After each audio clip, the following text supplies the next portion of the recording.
ہمارے پاس تشدید، ٹھیک ہے، تشدید، جیسا کہ میں جو ورڈ کہہ رہا تھا، میں کیا ورڈ کہہ رہا تھا، عربیتن،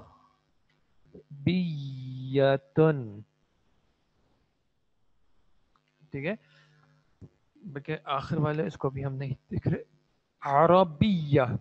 تو اب یا کو اگر ہم دیکھیں تو یا پہ جو ہے تشدید کا سائن ہے. یہ تشدید کے سائن کا مطلب کیا ہوتا ہے؟ اس کا مطلب ہوتا ہے کہ ایک الفابیٹ کو دو بار پڑھا جائے گا، پہلی بار ساکن کے ساتھ اور دوسری بار حرکت کے ساتھ. تو یہ جو عربیتن ہے یہ اصل میں اس طرح تھا، عربیتن یا عربیہ، ٹھیک ہے. لیکن اس طرح ایک حرف کو دو بار ساتھ عام طور پہ نہیں لکھا جاتا، بلکہ کیا کیا جاتا ہے، اس کو ساکن کے اور تشدید کے ساتھ لکھا جاتا ہے. ٹھیک ہے جی، عربیہ. تو یہاں پہ اصل میں تشدید کا معنی ہے کہ یہاں پہ اصل میں دو یا ہیں، جن میں سے پہلا ساکن ہے اور دوسرے پہ حرکت ہے، اور وہ جو حرکت ہے اب اس کو آپ نے دیکھنا ہے کہ وہ حرکت کس طرح شو ہوتی ہے. ٹھیک ہے، جب تشدید کے اوپر فتحہ ہوگا،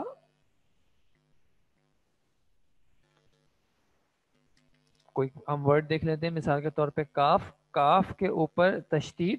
اب جب تشدید کے اوپر فتحہ ہوگا تو یہ تشدید کے اوپر چلا جائے گا، ضمہ ہوگا تو بھی تشدید کے اوپر آ جائے گا. ایک ایشو آتا ہے کسرہ میں، زیر میں ایک ایشو آتا ہے، اور وہ یہ آتا ہے کہ جیسے جو مصحف جو پاک ہند میں جو استعمال ہوتا ہے اس میں یہ ہوتا ہے کہ حرف ہوتا ہے، اس کے بعد تشدید ہوتی ہے، لیکن اس کے بعد جو کسرہ ہوتا ہے وہ نیچے ہوتا ہے الفابیٹ کے. لیکن آپ عربک بکس میں دیکھیں گے تو وہ اصل میں تشدید کے نیچے اس طرح نہیں ہوتا کہ الفابیٹ کے نیچے ہو، بلکہ اکثر کیا ہوتا ہے وہ تشدید کے ہی نیچے ہوتا ہے. اب میں یہاں پہ کس طرح لکھوں کہ اچھا اس فونٹ میں تو نہیں آ رہا میرے پاس، لیکن ہم جب انشاءاللہ کسی کتاب میں دیکھیں گے تو وہ آپ دیکھیں گے کہ شدہ کا جو سائن ہوگا اسی کے نیچے، ٹھیک ہے، اسی کے بالکل نیچے جو ہے، الفابیٹ کے نیچے نہیں ہوگا بلکہ تشدید کے سائن کے نیچے ہی کسرہ کا سائن ہوگا. انگلش اور اردو میں عام بات کیا ہے کہ جب ان کو پڑھا جاتا ہے تو ان میں ہر جو ورڈ ہوتا ہے اس کے آخر میں سکون ہوتا ہے. عربی میں آخر کا جو حرف ہے، آخر کا جو الفابیٹ ہوتا ہے اس کی حرکت بھی میٹر کرتی ہے. کبھی آخر کے ایک حرف کی میٹر کرتی ہے اور کبھی آخر کے دو حروف کی بھی ایک ساتھ میٹر کرتی ہے. ایسے آگے آئیں گے مختلف طرح کے ہوتے ہیں، لیکن ابھی جو ہمیں ایک وہ دیکھنے ہیں، مثال کے طور پہ اگر ہم عربی میں ہی کہیں گے کتاب تو ہم صرف کتاب نہیں کہیں گے بلکہ ہم کہیں گے کتابن. جب ضمہ اس طرح لکھوں گا ڈبل ضمہ تو وہ اس طرح لکھا ہوا آئے گا، اور سنگل ضمہ جو ہے اس طرح لکھا ہوا آئے گا. ٹھیک ہے، اسی طرح جب فتحہ کے ساتھ ڈبل آتا ہے تو پھر وہ اس طرح آ جاتا ہے، اور کسرہ ڈبل آتا ہے تو وہ اس طرح آ جاتا ہے. ٹھیک ہے، مثال کے طور پہ اگر میں کہوں گا کتابن، کتابن تو وہ اس طرح لکھا جائے گا، اور اگر میں کہوں گا کتابن تو وہ اس طرح لکھا جائے گا. ٹھیک ہے جی، عام طور پہ. ابھی اگر آپ غور کریں تو جب میں بول رہا ہوں کتابن تو آخر میں ایک نون کا ساؤنڈ آ رہا ہے. ٹھیک ہے، آخر میں ایک نون کا ساؤنڈ آ رہا ہے. تو اس کی وجہ کیا ہے کہ اصل میں یہ جو کلمہ عرب نے استعمال کیا اس کو اس طرح استعمال کیا تھا، کتابن.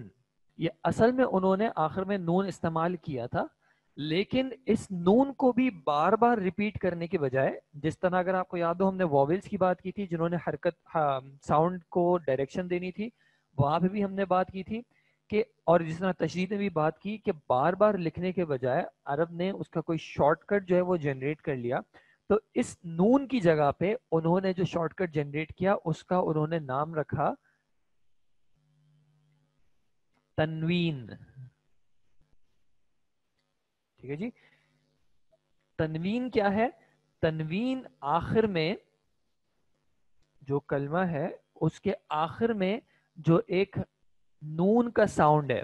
ٹھیک ہے، جیسے اگر میں ایک الفابیٹ لکھ لوں، اگر با ہی لکھ رہا ہوں، یہ جو نون کا ساؤنڈ ہے اس کو کہتے ہیں تنوین. یہ نون ایسا ہے جو کہ بلکہ عربی میں کہا جائے گا، جیسے اگر میں ضمہ کہوں تو ضمہ بالتنوین.